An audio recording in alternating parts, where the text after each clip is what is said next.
Hello, I'm Pastor Matthew Verhoek, and today I'd like to talk about the book of Obadiah in 3 minutes.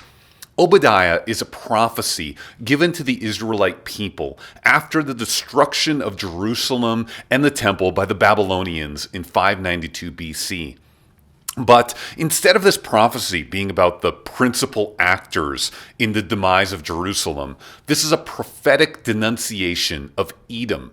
Now, Edom was an ancient foe of Judah. They're a nation inhabiting the mountainous region southeast of Jerusalem. Sometimes they were allies, sometimes defeated, and other times an independent nation.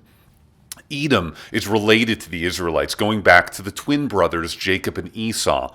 Jacob became the father of the 12 tribes of Israel, while Esau became the father of Edom.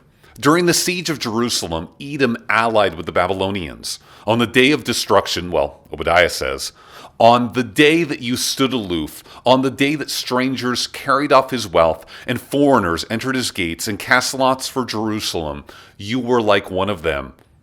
Although they were not the principal actors in the destruction of Jerusalem, they are judged by God for their actions because they gloated over their fallen enemies. Obadiah warns, but do not gloat over the day of your brother in the day of his misfortune. Do not rejoice over the people of Judah in the day of their ruin.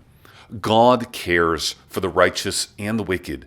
And there are warnings in the Old Testament to not rejoice over the fall of your enemy. And yet Edom here does this very thing.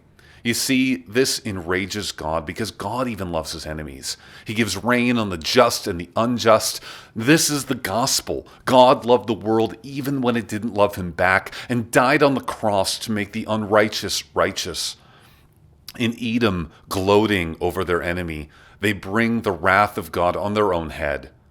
Obadiah 1:2, behold, I will make you small among the nations. You shall be utterly despised.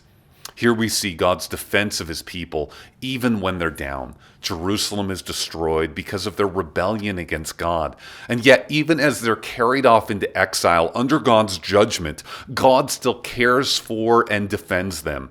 God always cares for his people.